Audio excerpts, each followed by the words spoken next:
COVID cases are also increasing across the country, with hospitalizations now up 27% over just these past 2 weeks. At today's White House COVID response briefing, public health officials warned without additional funding, our nation will not be prepared for the expected fall surge. Dr. Frank McGeorge is here with the latest. Frank?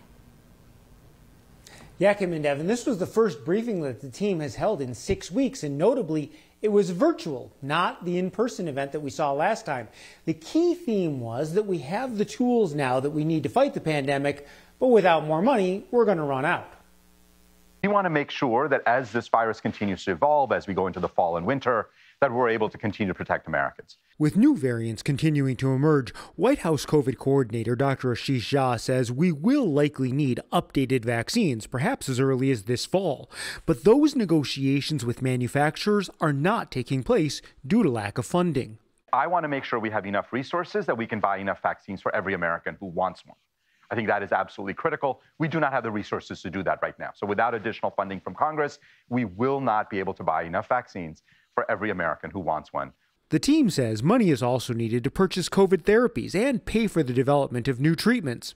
Jha also addressed parents' ongoing frustration over the lack of vaccines for children under age 5. I think we all feel the sense of urgency. We want to get this done as quickly as possible, but I think we also all agree we want to get it done right. And I remain very confident, based on the conversations I've had, that as soon as the FDA feels like they've got the data analyzed, and as soon as it meets their standards, they're going to make a determination. FDA advisors are tentatively scheduled to meet to discuss vaccines for children under 5 in June.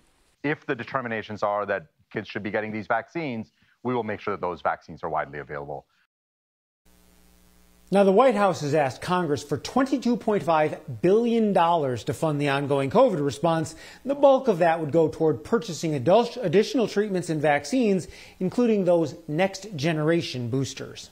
But Frank, given the current political climate, I think it's a reasonable question to ask, what are the plans if Congress doesn't support that additional funding? Well, yeah, Dr. Jha said he thought that this would actually lead to a lot of unnecessary loss of life potentially.